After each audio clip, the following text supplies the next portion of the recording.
There are lots of videos on YouTube about writing research proposals, but none of them talk about how to actually come up with the idea. The idea for your research project sits at the centre of your research proposal. If your idea is no good, then it doesn't matter how good your literature review is or your experimental design, no one is going to be interested in your proposal. So how do you come up with a winning idea? Well, that's what I'm going to teach you in this video. Step number 2. Start with the most popular theory. Although you might not have a specific idea yet, I'm going to assume that you know the area of general research that interests you. After all, a PhD is at least a 3-year commitment, so it makes sense to focus on an area that you inherently find interesting. Otherwise, those 3 years are going to be a bit of a slog. Once you've got your area of interest, identify the most popular, most well-cited and most robust theories in the field. This is super important. Start with the dominant theory in your field of interest. Most people ignore this, and this is where people go wrong. A good theory gives an explanatory model for how the world works, and from that model provides falsifiable predictions which can then be used to test the theory. A well-cited, robust theory takes years and years to develop because it takes decades for loads of researchers to repeatedly test the falsifiable predictions and consistently find that the theory is true. And yet, most people think that they can just waltz into a research topic that they've never researched before and immediately come up with a new theory that is better than all the ones that came before. This is ridiculous.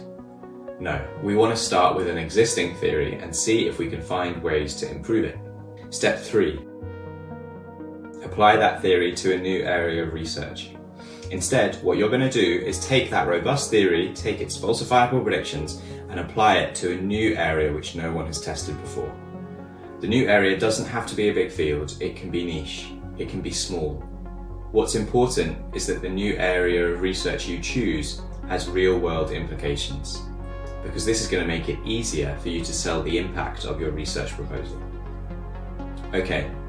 So you have a dominant theory that you're looking to test. You have a new area of research where the theory hasn't been tested before, and the new area has real-world impact. Now it's time to craft your research question. Step number 4. Split your research questions into testable hypotheses.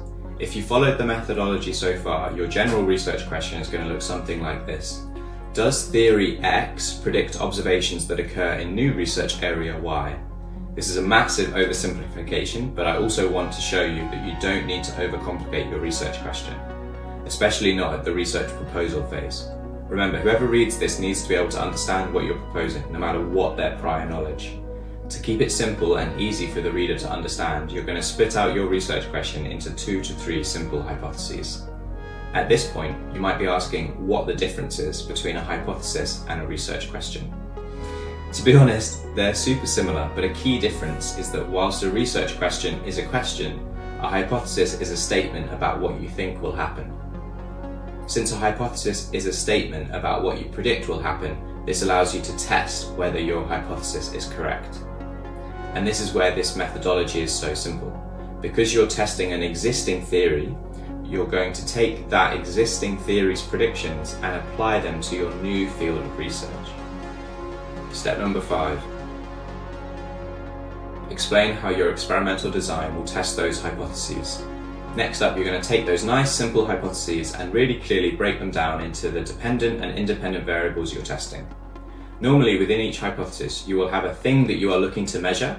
This is your dependent variable. And you will have a thing that you think controls the dependent variable, and this is your independent variable. The quantity of within subjects and between subjects independent variables you have will determine the specific experimental design you have. Again, at this stage, try to keep things as simple as possible.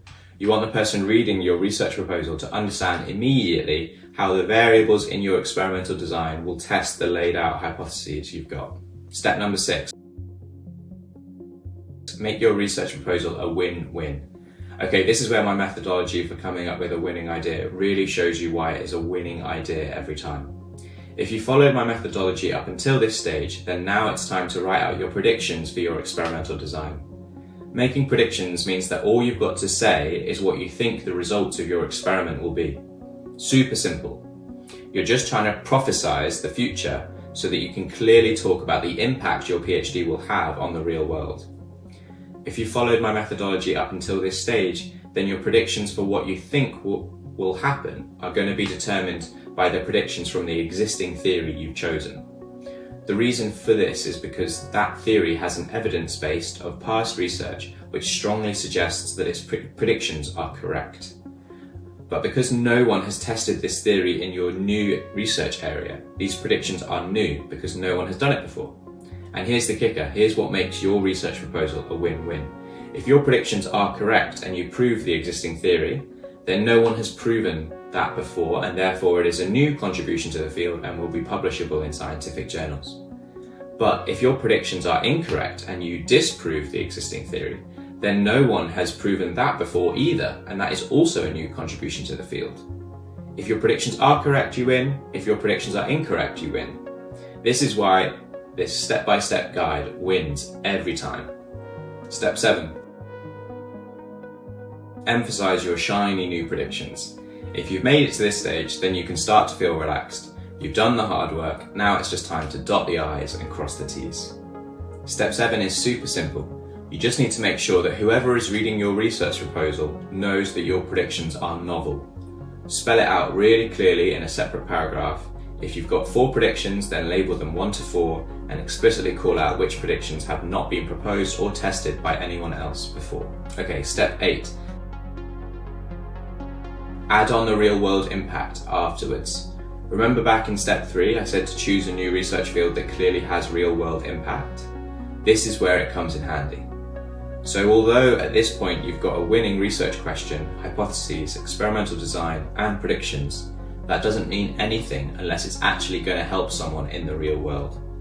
Funding for scientific research is becoming scarcer and scarcer, and the reality these days is that you need to show clear real world impact if your research project is going to be approved.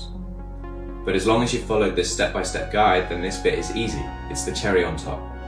Identify the real world impact that your project would have in the new field of research that you'd be researching, and then add this to the start and end of your research proposal. Your first paragraph wants to introduce why your research is important. So begin with the prevalence and scope of the real world problems you'd be looking to solve.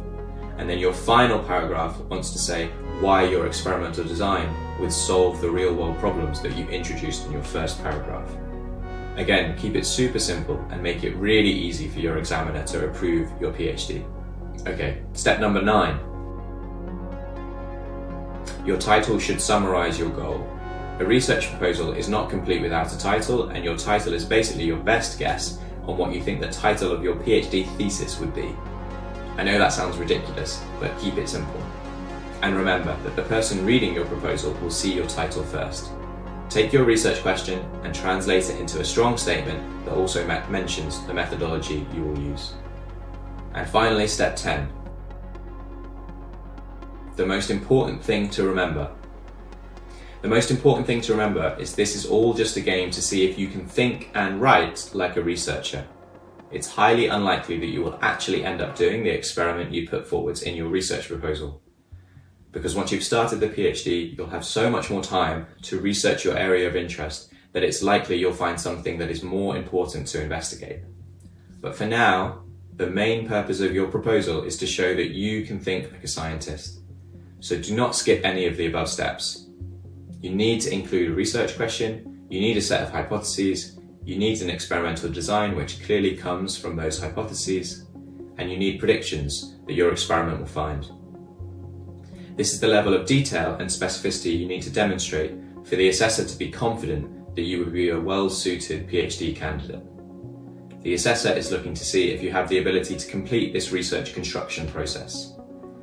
Can you use the scientific method to construct a full research proposal that has real-world impact and will contribute novel findings to your field?